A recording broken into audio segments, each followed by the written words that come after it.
Hello friends, welcome back again. हमने video के दो पार्ट्स में सीखा कि what is the definition of tense. First part में हमने टेंस की परिभाषा सीखी और वीडियो के दूसरे पार्ट में हमने how many types of tenses, tense कितने प्रकार के होते हैं, ये हमने सीखा। हम इस वीडियो में हम प्रेजेंट टेंस के बारे में सामान्य जानकारी प्राप्त करेंगे। दोस्तों, प्रेजेंट टेंस के चार सब डिवीजन होते हैं। फर्स्ट है प्रेजेंट टेंस।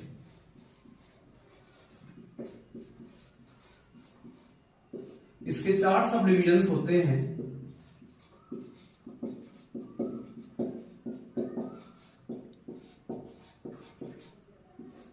सब डिवीजन का मतलब होता है उपभेद।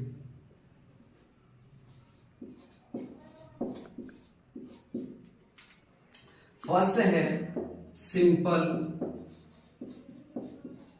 प्रेजेंट टेंस, सामान्य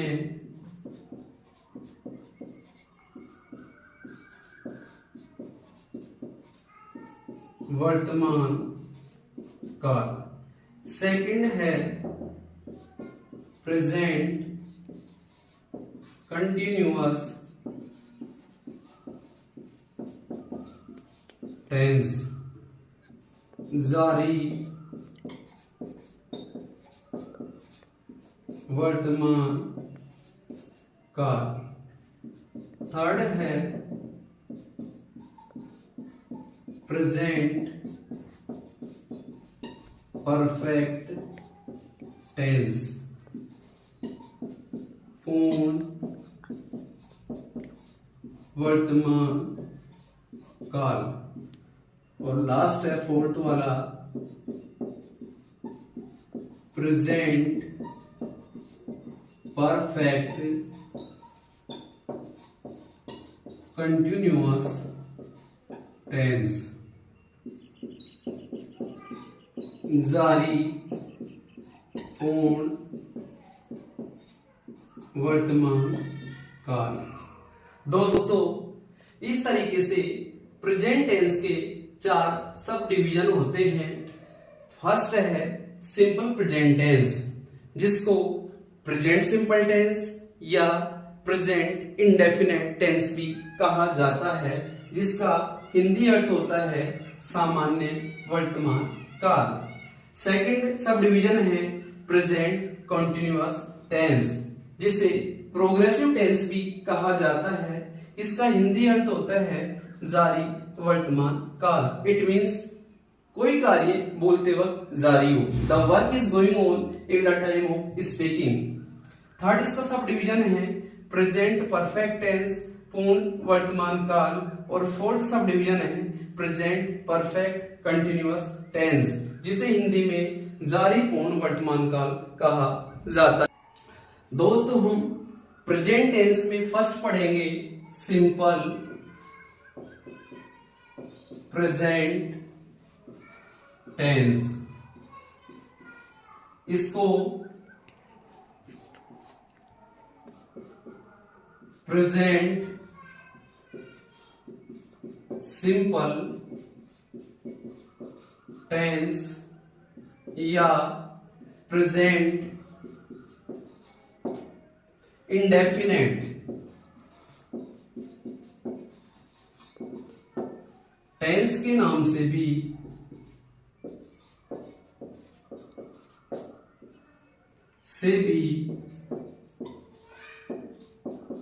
जाना जाता है। दोस्तों, हिंदी का कोई भी सेंटेंस हो, उसको कैसे पहचाने कि यह टेंस कौन सा है। इसके लिए पहचान आना जरूरी है। हिंदी वाक्यों के अंत में, हिंदी वाक्यों के अंत में ता है, ती है, ते हैं,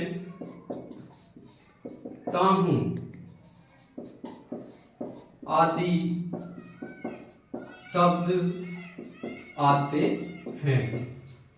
हिंदी का कोई भी सेंटेंस हो, वहां यदि वाक्य के अंत में आपको ता है, वह स्कूल जाता है, वह खाना बनाती है, वे घूमने जाते हैं, मैं पाठ पढ़ता हूं, इस प्रकार के कोई शब्द दिखे तो सीधा सा है कि यह वाक्य है वो सिंपल प्रेजेंट टेंस का है।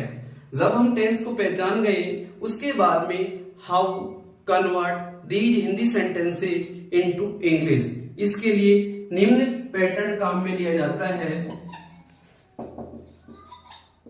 सब्जेक्ट प्लस V1, V1 का मतलब वर्ब की first form, plus object plus ETC। दोस्तों, इस पैटर्न को दूसरे तरीके से भी लिखा जा सकता है। Subject V1 SES plus object plus ETC। अब बात की जाए SES का यूज कहां होगा। यदि सब्जेक्ट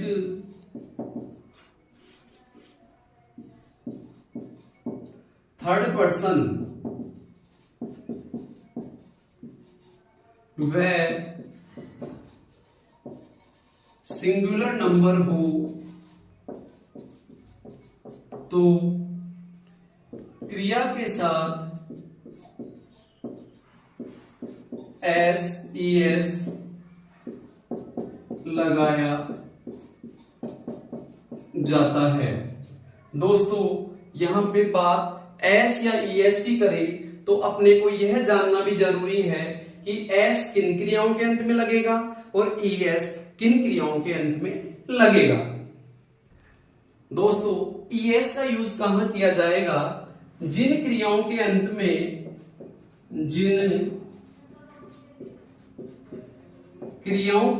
में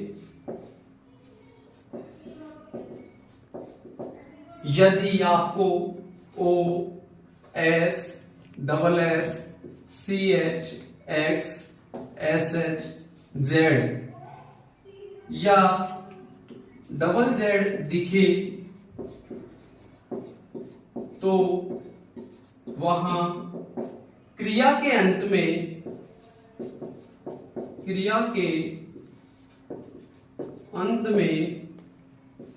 ES जोड़ दिया जाता है। एग्जाम्पल्स देखिए ऐसी क्रियाओं के, जैसे गो। यदि सब्जेक्ट थर्ड पर्सन व एक वचन हो और गो क्रिया हो तो लास्ट में ES जुड़ के क्या बन जाएगा, गोज। क्योंकि ऊपर लिखा हुआ है जिन क्रियाओं के अंत में आपको ये लेटर्स दिख जाए। इसी तरीके से पुश, पुसेज,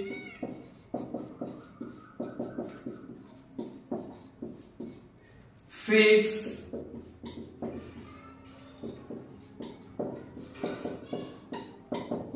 फिक्सेज, बज,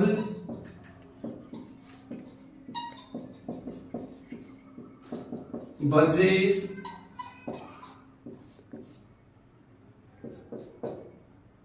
वोस, वोसेज,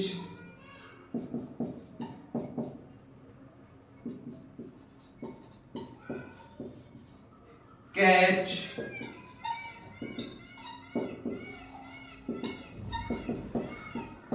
कैचेज। गो मतलब होता है जाना, पुश का मतलब धक्का देना, फिक्स यानी स्थिर करना, बज यानी गुनगुनाना, भिनभिनाना, वॉश धोना और कैच यानी पकड़ना। इन सभी क्रियाओं के अंत में ये जो लेटर्स दिख रहे हैं O SH X double Z SH CH like this. दोस्तों, हमने सीखा कि ES का यूज कहां किया जाएगा। जिन क्रियाओं के अंत में O S double S CH, X, SH, Z, double Z हो, उनके अंत में ES लगा दिया जाता है। इन लेटर्स के अलावा क्रियाओं के अंत में आपको कोई भी लेटर दिखे तो वहां केवल S का यूज किया जाएगा। देखिए जो दोस्तों, इन क्रियाओं के